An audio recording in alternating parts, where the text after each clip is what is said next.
To run a multi-billion parameter large language model completely offline, engineers must overcome a specific hardware limit. Developers are currently attempting to fit 15-gigabyte models, like Gemma, onto standard Android phones equipped with only 8 gigabytes of memory.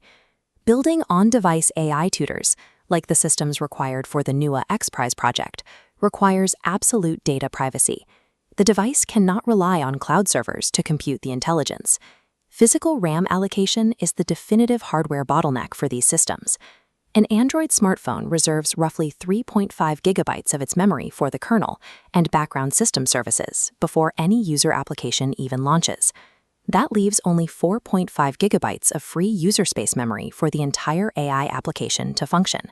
In an 8-gigabyte memory block, the OS locks down 3.5 gigabytes. Dropping in a 5.1 gigabyte Gemma and a 1.6 gigabyte Whisper model overflows the container.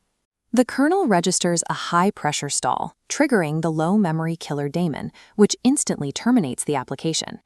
Deploying Edge AI is not a software routing problem.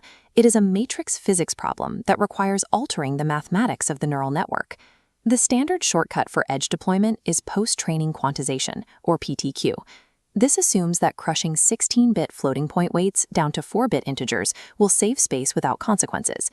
In reality, naive compression forces continuous data into rigid bins, introducing jagged, high-frequency quantization noise into the model's weights.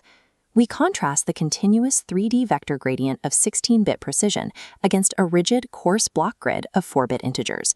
The smooth data curves forcefully snap to the nearest integer grid points, creating rounding errors that alter the model's internal probability distributions. The model physically fits into the RAM, but performance degrades.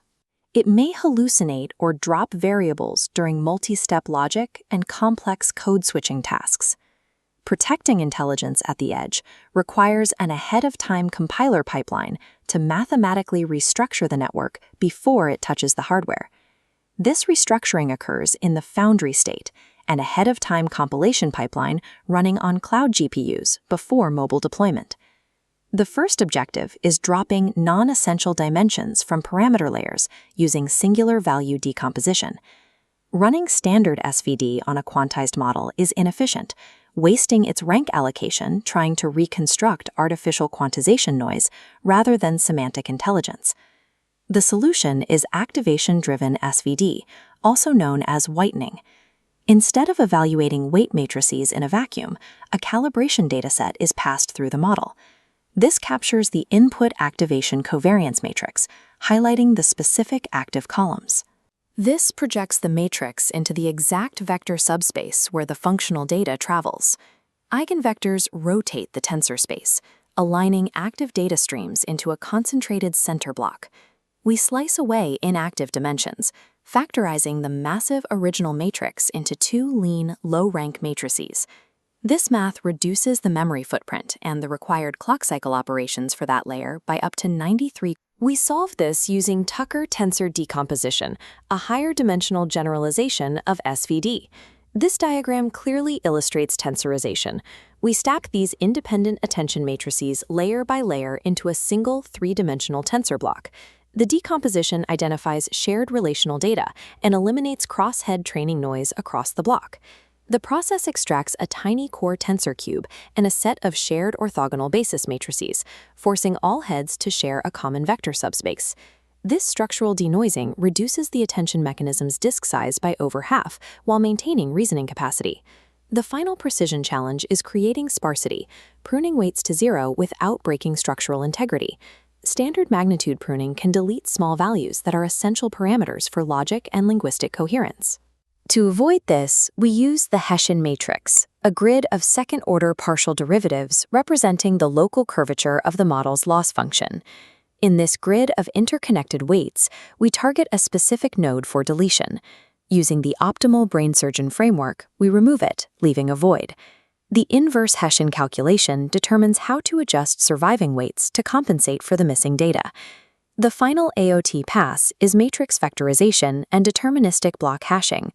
This transforms matrices into 1D vectors, using a hash function to force thousands of indices to point to a tiny, shared palette of unique values. This pipeline transforms a bloated 5.5 gigabyte system into a 2.4 gigabyte hyper-optimized binary, engineered for Android's memory constraints. With the Foundry phase complete, execution shifts to the bare metal hardware on the device. The app must now ingest a full 1-hour lecture video completely offline. To survive, the memory timeline must be strictly sequential. The transcription model and the language model can never occupy RAM simultaneously. Phase 1 uses a lightweight C++ FFmpeg library to isolate the audio track in roughly 4 seconds. Phase 2 initiates the Whisper INT8 model to transcribe the audio. As the mobile NPU executes dot products, we can track the memory load. The RAM usage climbs as the Whisper matrices load into the architecture. When the transcript finishes, the free native context command fires, purging the Whisper matrices and dropping the RAM usage back to baseline. This forensic lifecycle management prevents the operating system from ever seeing a system-threatening memory spike. Phase 3 begins with the on-device RAG array, chunking the transcript into 200 word blocks. A local embedding model stacks vectors row by row into a 2D matrix stored in the active cache. Phase 4 loads the optimized Gemma 4 tutor model. Standard file operations are replaced with the mmap system call. Mmap treats with storage file as virtual memory, bypassing JVM overhead and loading weights only when the CPU evaluates them. The student now asks the tutor a specific contextual question about the XPRIZE video. The question is embedded into a 1D query vector, which strikes the matrix of video chunks. The parallelized dot product finds the cosine similarity, extracting the most relevant text chunks for the response. Those chunks are injected directly into the 16 kilobyte aligned hardware registers to generate the response. Through sequential purging and mmap integration, the system stabilizes at a peak of 1.75 gigabytes of RAM. By bridging tensor calculus with kernel-level memory mapping, engineers can run server-grade AI in the palm of a hand, creating a private, offline edge pipeline.